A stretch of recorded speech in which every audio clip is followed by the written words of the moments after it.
untuk memudahkan umat Islam di dalam menjalankan agama, dan masih banyak contoh yang lain. Kemudian dari dalil-dalil tersebut juga menunjukkan, setelah kita renungi, kita telaah, setiap hukum syar'i itu mudah untuk dijalankan dan terdapat maslahat bagi hamba, dan inilah nikmat atau karunia dari Allah Subhanahu wa taala. Lantas pertanyaannya adalah, kenapa kok kita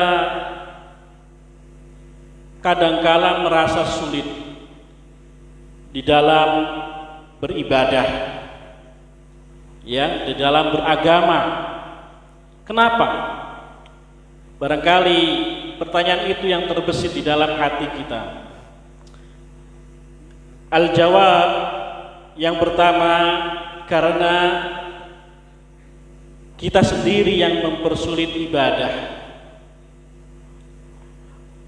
Kita tahu bahwasanya al-imanu yazidu wa yanqus. Iman itu bertambah dan berkurang. Ada kalanya iman itu naik, ada kalanya iman itu turun. Demikian juga ibadah. Ada kalanya ibadah itu semangat, ada kalanya ibadah itu malas. Setiap orang pasti merasakan hal ini, ya. Maka kaidahnya adalah kerjakan dari yang mudah terlebih dahulu, kemudian ditambah atau ditingkatkan. Misalkan sholat malam, ya. Misalkan kita belum terbiasa melakukan sholat malam, ya. Rasanya berat melaksanakan langsung 11 rakaat atau 13 rakaat. Maka kita kerjakan yang mudah dulu, witir dulu misalkan. Witir sebelum tidur. Kalau kita takut tidak bangun di malam hari, ya kita witir dulu sebelum tidur. Enggak perlu 3 rakaat, 1 rakaat dulu lah kita kerjakan, ya. Kita istiqomahkan, kita rutinkan, kemudian nanti kita tingkatkan, kita tambah jadi 3 rakaat, terus istiqomah, dan tentunya kita memohon kepada Allah Subhanahu wa taala agar Allah Subhanahu wa taala memudahkan kita di dalam beribadah kepadanya, agar Allah Subhanahu wa taala memudahkan kita di dalam melakukan ketaatan-ketaatan kepadanya. Kita mohon taufik dari Allah Subhanahu wa taala. Terus demikian. Jadi kaidahnya kita kerjakan dari yang mudah terlebih dahulu. Jangan sampai seperti sabda Nabi yang mulia alaihi salatu wassalam, ya Abdullah, la takun mithla fulan. Wahai Abdullah, jangan kalian seperti si fulan. Kana yaqumul lail fataraka qiyamal lail.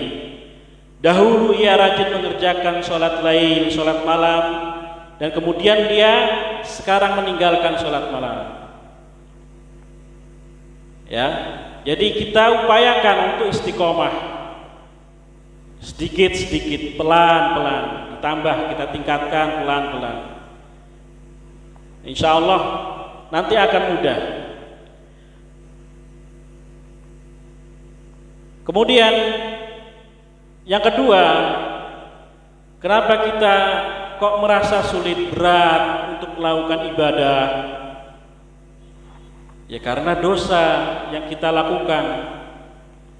Ya, dosa yang kita lakukan itu akan membekas di dalam hati kita. Sebagaimana hadis yang dikeluarkan oleh Al-Imam At-Tirmidzi di dalam sunannya dari sahabat Abu Hurairah radhiyallahu taala anhu, dari Nabi sallallahu alaihi wasallam, innal abda Sesungguhnya seorang hamba idza akhta'a khati'atan, apabila dia berbuat kesalahan, berbuat dosa, berbuat maksiat, nukitat fi qalbihi nuktatun sauda, maka Allah akan menuliskan titik atau noda hitam di dalam hatinya. Fa idza naza'a, namun apabila dia berhenti melakukan perbuatan dosa tersebut, melakukan perbuatan maksiat, wastaghfara, kemudian dia iringi dengan istighfar kepada Allah Subhanahu wa taala, memohon ampunan Allah Subhanahu wa taala, wa taba, dan dia bertaubat, suqila qalbuh, maka hatinya akan dibersihkan kembali. Wa in 'ada zida fiha, namun apabila sebaliknya dia tetap melakukan perbuatan dosa tersebut, akan ditambahkan titik hitam di dalam hatinya, hatta ta'luwa qalbahu, sampai titik atau noda hitam itu memenuhi hatinya. Ya, ini yang disebut ron dalam surah Al-Mutaffifin, kalla bal ron ala qulubihim ma kanu yaksibun. Maka dosa apapun yang kita lakukan, segera kita taubati, kita memohon ampunan Allah Subhanahu wa taala, tidak mengulanginya, maka Allah Subhanahu wa taala insya Allah akan mengampuni kita dan hati kita akan dibersihkan kembali. Karena apabila hati ini sudah sakit, ya, nasihat indah seperti apapun, selembut apapun, ya, nasihat itu tidak akan diterima karena hatinya sudah sakit. Fi qulubihim marad fazadahumullahu marada. Maka segera bertaubat atas apa yang kita lakukan dari perbuatan dosa dan maksiat. Segera beristighfar, mohon ampun pada Allah Subhanahu wa taala. Kemudian yang ketiga, kenapa kita kok berat, kita kok susah melakukan amal ibadah, ya, kita merasa susah, sulit, karena kejahilan kita. Maka obatnya adalah thalabul ilmi, belajar menuntut ilmu syar'i, belajar dari yang dasar terlebih dahulu, dari yang mudah terlebih dahulu, terus istiqomah meningkat, ditambah. Demikian. Kemudian ikhwan fiddin azakumullah, bahwasanya para ulama menjelaskan cara atau bentuk syariat di dalam memberikan kemudahan. Isya jam berapa, Pak?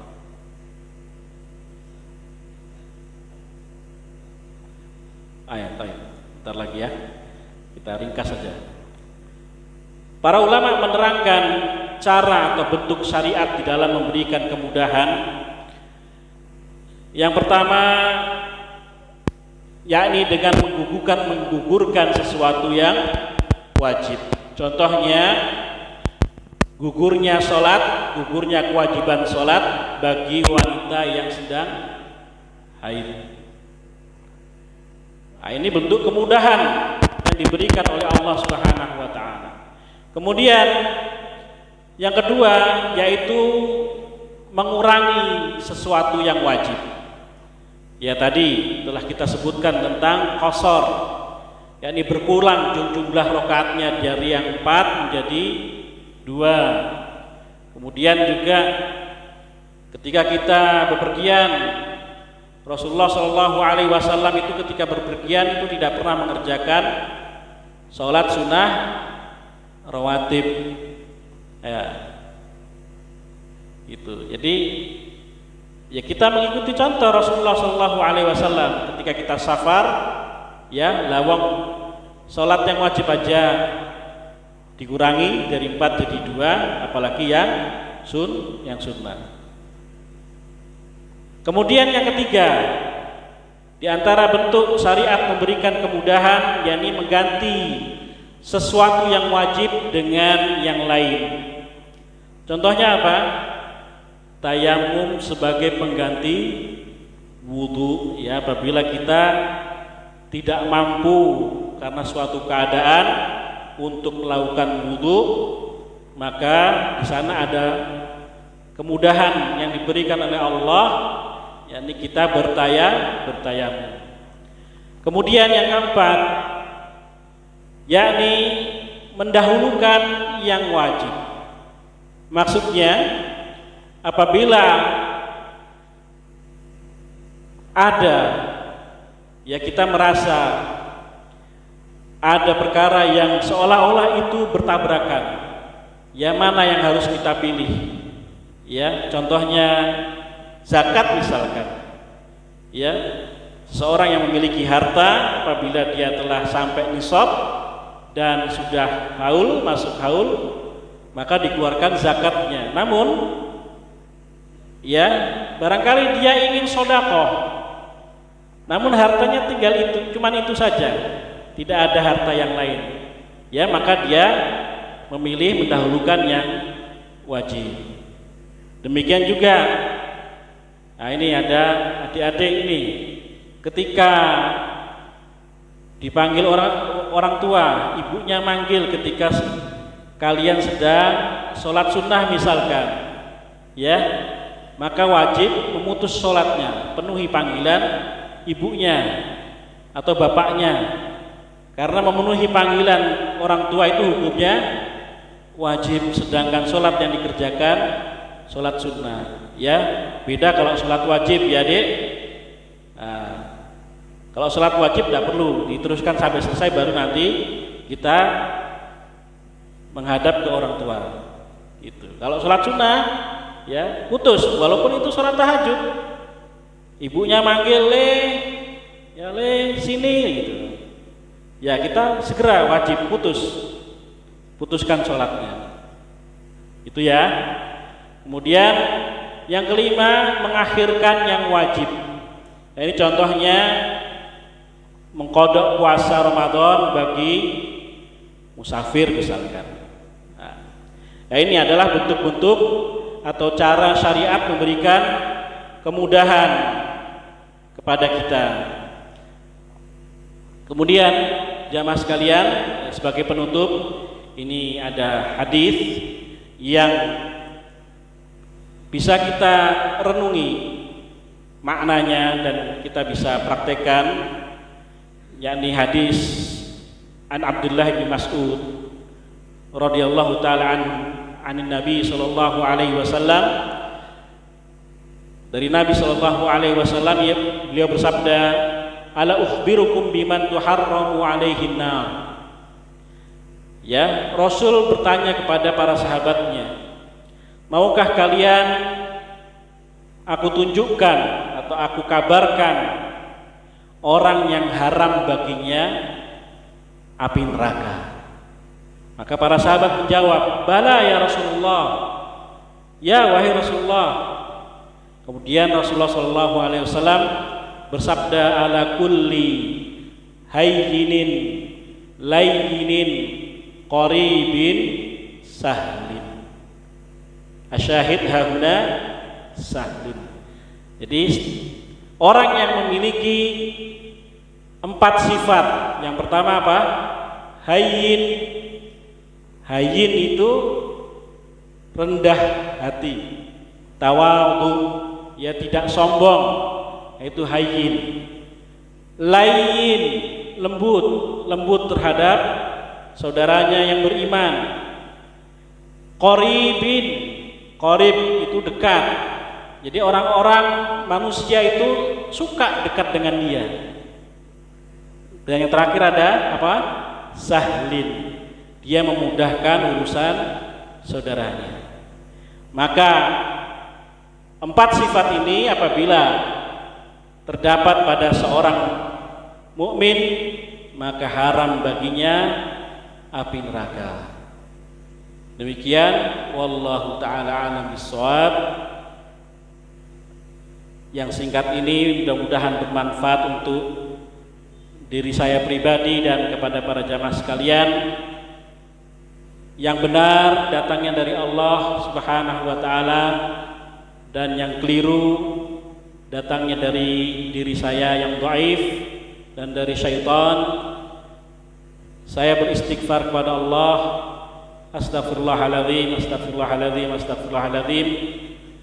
Demikian, kita jumpa di lain waktu karena sudah masuk ya Pak. Mudah-mudahan bermanfaat. Wassalamualaikum warahmatullahi wabarakatuh.